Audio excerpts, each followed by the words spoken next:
Il y a quelques semaines, nous avons été contactés par un membre du collectif pour la défense de la mémoire de Lounès Matoub. Après quelques échanges, on nous informe qu'un rassemblement est prévu le 24 février 2019. Dans la foulée, je reçois les dossiers de presse du collectif. Je m'y intéresse.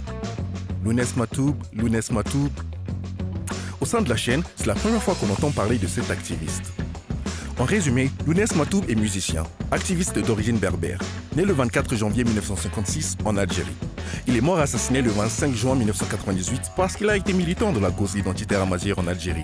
Il a apporté sa contribution dans la revendication de la popularisation de la culture amazigh et du combat pour la démocratie ainsi que pour la laïcité en Algérie. Tiens. Après quelques recherches hâtives sur le net, on décide d'aller sur le terrain pour en savoir plus. Bonjour monsieur. Bonjour, Azoul. Azoul, bonjour Azoul, enchanté. Alors ici nous sommes venus aujourd'hui pour voir quelle est votre motivation, la raison d'être présent ici. Racontez-nous un peu quel est le cheminement, qu'est-ce qui vous a amené à être ici aujourd'hui. Alors si nous sommes là aujourd'hui en tant que collectif pour la défense de la mémoire de Matoub Lounès, c'est pour justement dénoncer l'instrumentalisation ou les tentatives d'instrumentalisation de l'État algérien sur la mémoire de Matoub Lounès. Alors Matoub Lounès c'est qui? C'est un chanteur, artiste et militant amazigh, kabyle, de Kabylie, qui a été assassiné par l'État algérien en 1998. Mais déjà 10 ans auparavant, en 1988, un gendarme algérien lui a tiré dessus avec 5 balles. Donc c'est quelqu'un qui était dans le viseur de l'État algérien. Ils ont fini par l'assassiner. En 1998, quand il a été assassiné, le monde entier, y compris Jacques Chirac, avait condamné l'acte et il avait présenté ses condoléances à la famille.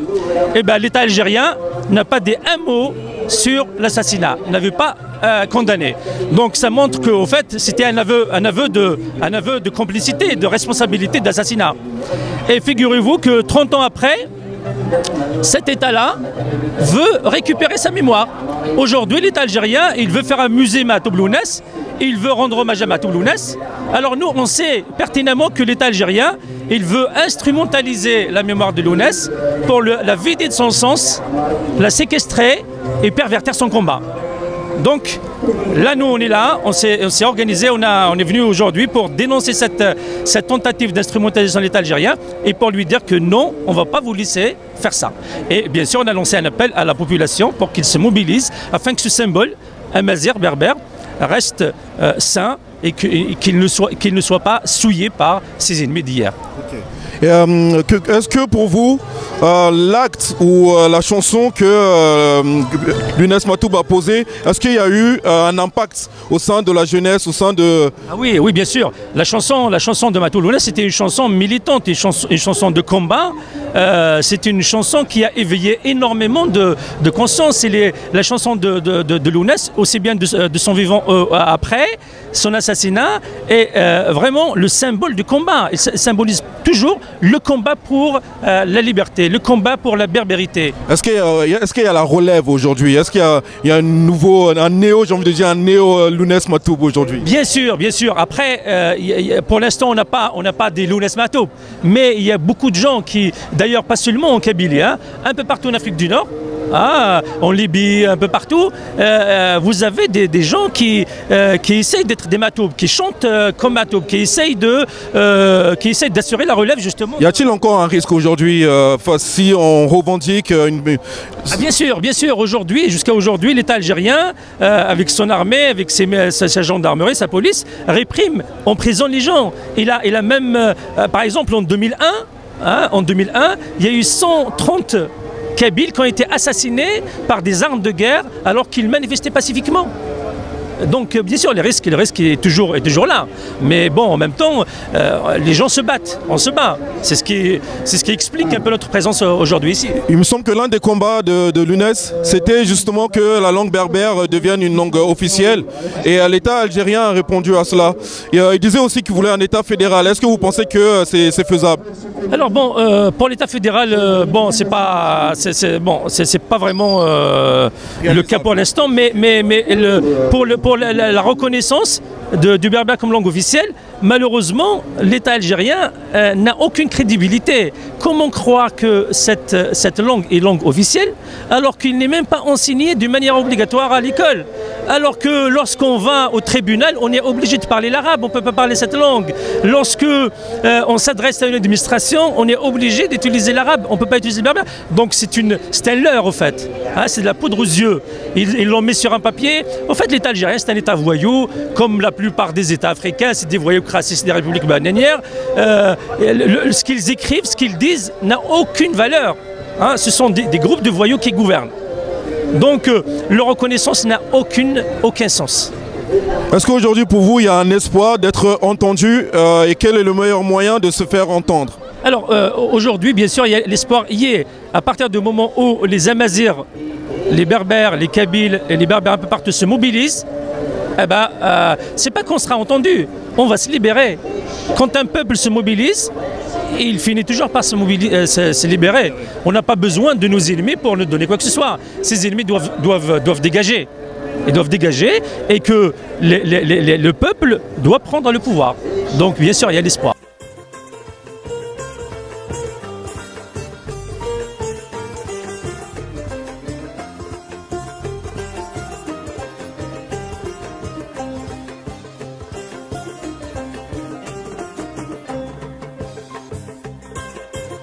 C'est un collectif, c'est ça? Oui, c'est un collectif pour la défense de la mémoire et patrimoine Matoblounès. Matoblounès est un grand militant de liberté des peuples et je ne dirais pas beaucoup de choses parce qu'il a tout dit. Il suffit d'écouter ses chansons maintenant un peu partout dans le monde.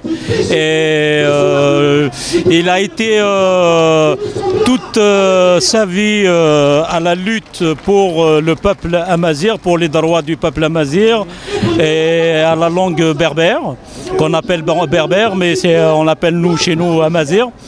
Donc qui signifie d'ailleurs l'homme libre en quelque sorte, voilà. Donc Matoblounès, il a lutté contre le régime qui était un néocolonialisme en Algérie.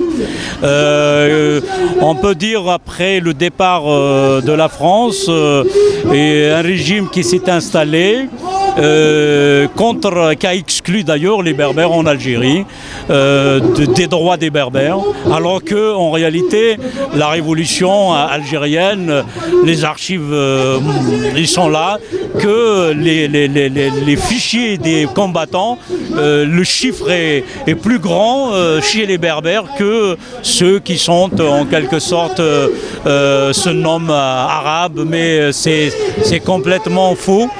Ça, il faut que je le précise. C'est le pouvoir qui a un peu sémé la confusion sur l'identité nationale. Et aujourd'hui d'ailleurs, est contradictoire. Il essaye d'instrumentaliser tout ce qui relève de cette identité. Elle a reconnu pour l'instrumentaliser. Elle a reconnu la langue, elle a reconnu les fêtes traditionnelles. C'est comme s'il se rachète. Mais pour nous, on comprenne que c'est la véritable instrumentalisation. Donc pour vous, ces mesures-là ne sont pas suffisantes. Quelles sont vos revendications alors? Tout à fait. Tout le peuple amazir en Algérie n'est pas satisfait parce qu'il est conscient maintenant que, comment dirais-je, il a tiré des leçons du passé. Donc, en quelque sorte, il n'est pas satisfait tant qu'il n'a pas pris en charge véritablement cette identité, cette langue, cette civilisation. En parlant de cette civilisation, j'aimerais que nos téléspectateurs puissent comprendre quelle est la spécificité, qu'est-ce qui fait de la culture berbère, une culture aussi forte et imprégnée, quelle est la spécificité? C'est que la spécificité, bon, on peut dire...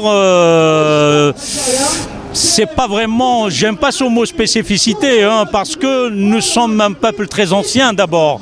Nous sommes des véritables Nord-Africains depuis presque plusieurs fois millénaires, comme on dit. Donc il y a beaucoup d'étrangers, des peuples étrangers ou des spécialistes étrangers, des historiens, etc., qui ont écrit sur nous. Par rapport à la civilisation, donc, il suffit de citer par exemple Karl Marx, il a parlé sur nous. Quand il a constaté les organisations sociales chez nous, et il a remarqué quelque chose d'extraordinaire qu'aujourd'hui, d'ailleurs, il les a intégrés dans les constitutions européennes. Les droits de l'enfant, les droits de la femme, l'héritage. Avant le 19e siècle, la propriété en Europe n'existe pas. Alors que chez nous, était depuis des siècles.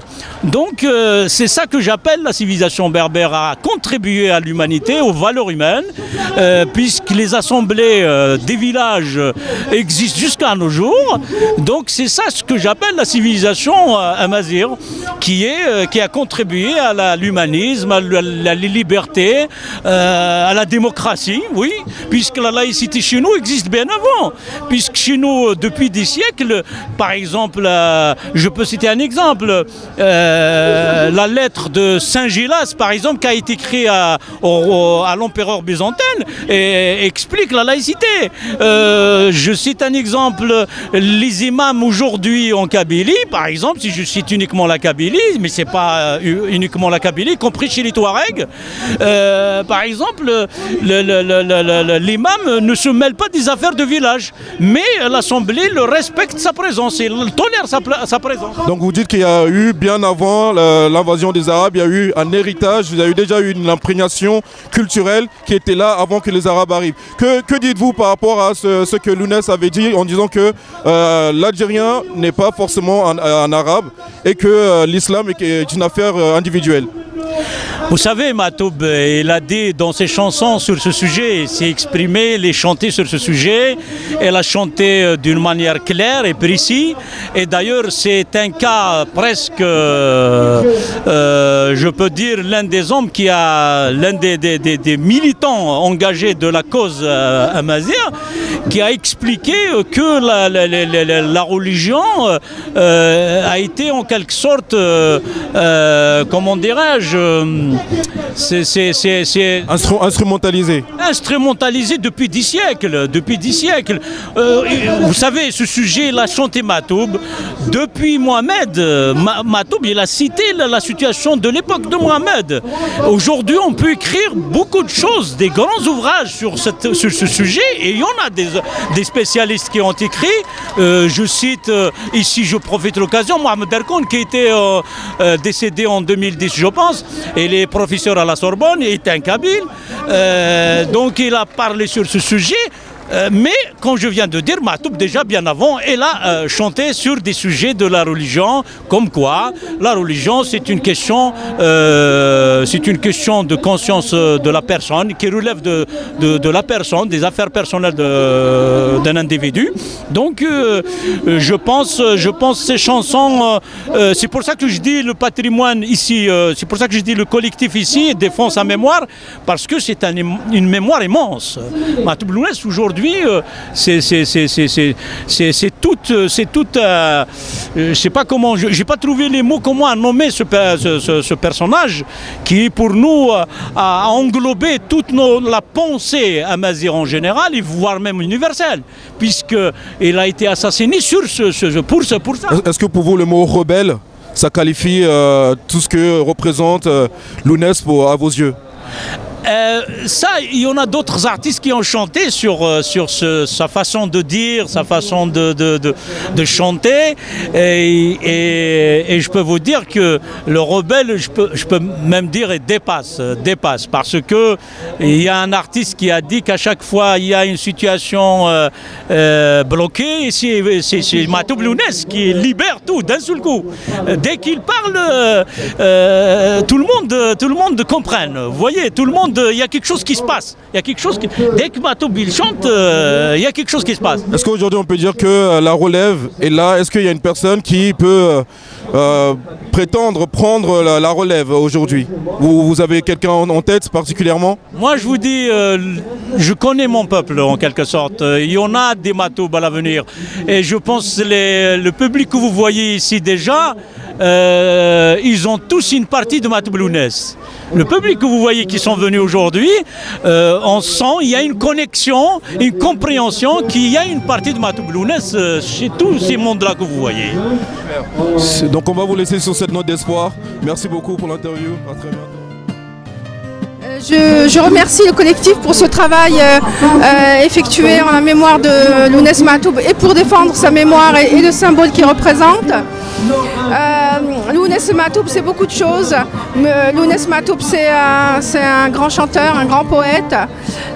Il est écouté partout en Afrique du Nord, hein, dans toutes par tous les groupes berbères d'Afrique du Nord, de la Libye en passant par le Maroc, un peu partout. Matoub Lounès, c'est aussi le symbole de la lutte pour l'identité berbère, la culture berbère, la langue berbère. C'est aussi un symbole de lutte pour la démocratie parce qu'il a défendu aussi la démocratie, la laïcité. Il s'est beaucoup engagé pour la laïcité. Il a été souvent contre les islamistes.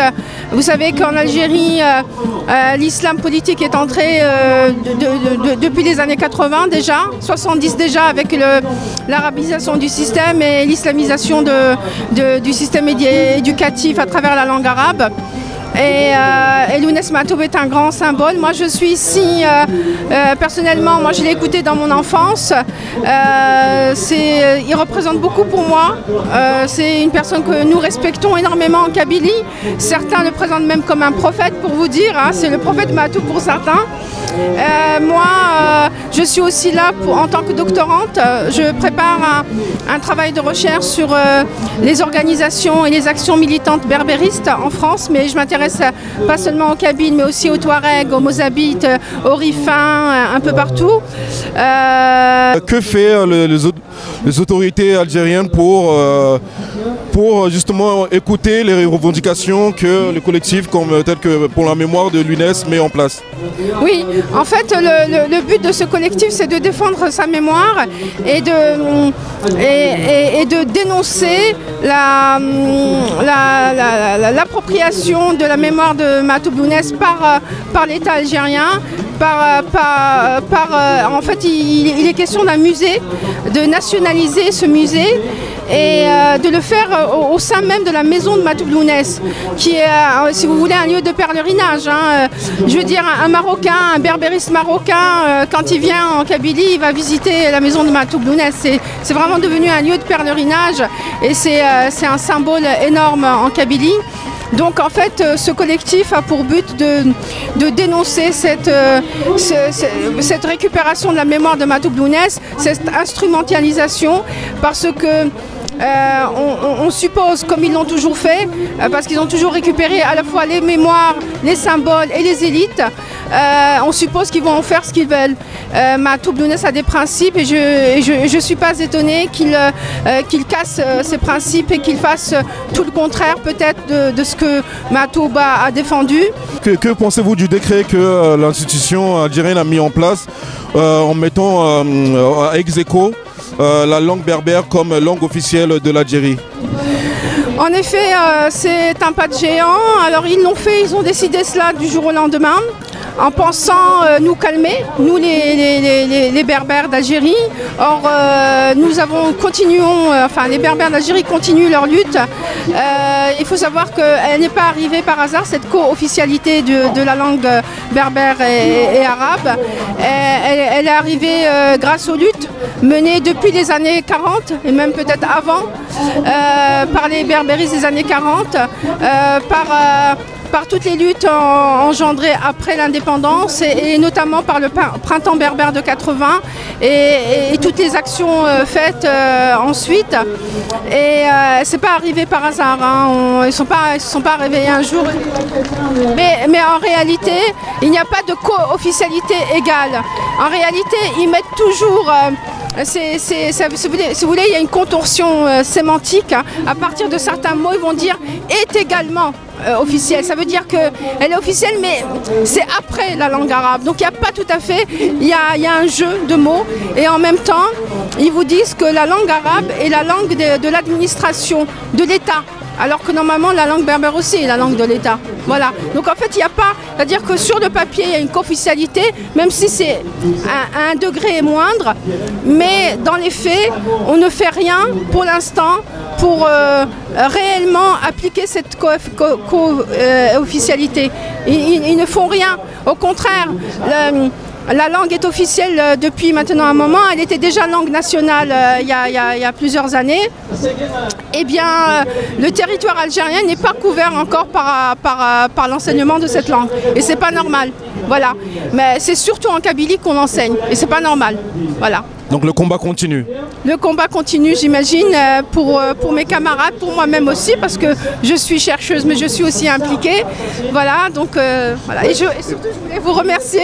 Ça me fait plaisir de voir des médias qui ne sont pas berbéristes venir nous voir et nous questionner. Et vous êtes les bienvenus, vous serez toujours les bienvenus. Je suis ravie de vous connaître.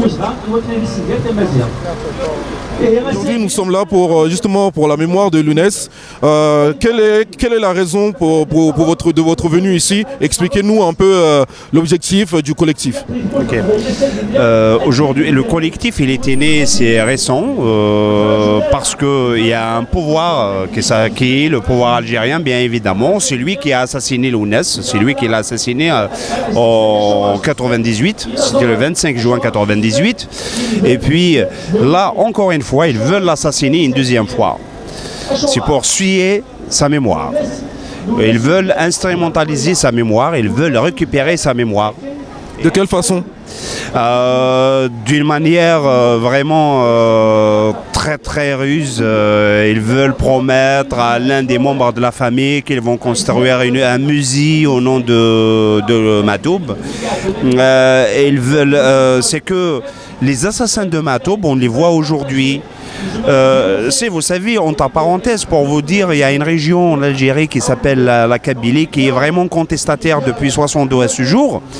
Et puis, ils n'arrêtent pas de réprimer, ils n'arrêtent pas de nous emprisonner, ils n'arrêtent pas de nous assassiner, ils ont tout fait. Et là, au jour d'aujourd'hui, on voit les assassins de Matoub qui ont venu à la maison, qui a construit avec ses propres moyens, qui ont mis une gerbe de fleurs sur son tombeau, alors que c'est pour cela qu'on a écrit on nous tue et on nous rend hommage. Donc vous pouvez le voir là-bas. C'est pour cela qu'on a écrit ce slogan. Et pour vous, qui sont les responsables de la mort de Matoub? Les responsables au jour d'aujourd'hui, ce n'est plus un secret pour quelqu'un, c'est l'État algérien. Donc il n'y a ni plus ni moins. Le GIA? Non. Non. Pas le GIA? Non, le GIA c'était juste, c'est pour dégager la responsabilité, parce qu'à cette époque-là, moi je suis témoin de la décennie noire qui s'est passée en Algérie. C'est qu'il y a plein de personnes qui sont mortes et ils étaient tués par l'armée algérienne, et on dit c'est les terroristes, c'est normal, c'est facile à dire, voilà, il y a maintenant qui tue. Donc c'était un écran de fumée? Ouais. C'est juste une couverture, et ils ont couvert. D'ailleurs, quand on regarde tous les intellectuels qu'ils étaient morts, ils étaient des laïcs, ils étaient vraiment des porteurs d'un projet, d'un véritable projet de société, ils étaient tous morts. Donc, et je m'incline devant leur mémoire. Je ne vais pas oublier Eliabus, je ne vais pas oublier Bouzbsi, je ne vais pas oublier Djaoud, je ne vais pas oublier Mouloud Mamri, je ne vais pas oublier Fsah, et les autres. Alors j'ai une toute petite question qui fâche. Et de Cheb Hasni, on en fait quoi? Cheb Hasni, c'est un chanteur. C'est un chanteur de jeunes. Justement, c'est pour créer une certaine divergence. C'est pour dire, voilà, c'est pas uniquement Matoub qui a été mort, mais il y a aussi Hasni. Donc c'est une question qui ne fâche pas. Cheb Hasni, c'est un chanteur. Mais voilà, ils veulent créer ce climat de dire, voilà, il y a le terrorisme qui tue. C'est pour couvrir la mort des uns et des autres. Parce qu'en plus pour les faits, Cheb Hasni a été tué 2 jours avant la séquestration de Matoub. Non, c'est pas 2 jours, c'est 2 jours après la séquestration de Matoub. Parce qu'il y avait un soulèvement populaire en Kabylie quand ils ont séquestré Matoub. Ils l'ont kidnappé à Takhort, plus exactement. Il était caché dans les montagnes de Ouassif, dans les environs de Ouassif. Et puis juste après, ils ont tué Hasni. D'ailleurs, il n'y a rien qui a été fait pour Hasni. à Oran plus particulièrement, là où il est né, là où il tourne, là où il a la plus grande majorité de ses fans. Donc il n'y a rien qui a été fait pour Hasni d'ailleurs. Et d'ailleurs, ils ont posé la question pour Matoub dans un plateau de télévision par rapport à cet assassinat. Et puis parce que normalement Matoub, à mon avis, ils ont décidé de le tuer même en 1994. Donc c'est grâce à la mobilisation populaire, ils ont peur. Donc la peur, lui-même il dit, la peur a changé de camp. Donc c'est pour cela qu'ils ont fait de même pour Hasni. Mais je ne vais pas m'étaler beaucoup sur Hasni. Voilà, donc... Et aujourd'hui, quel est le moyen le plus utile justement pour se faire entendre par les autorités algériennes? Quel est le moyen le plus utile? Écoutez, nous, en tant que militants, on utilise tous les moyens nécessaires, les moyens pacifiques bien évidemment. Et le pouvoir algérien, il veut coûte que coûte qui va nous amener sur son terrain, c'est le terrain de la violence. Et nous, on est conscient de ça. D'accord. Bon, ben, je vous laisse, je suis appelé. Merci beaucoup, merci, au revoir. Le préfet de police de Tizi Ouzou s'était invité en janvier 2019, par lequel il a rendu hommage à Lounès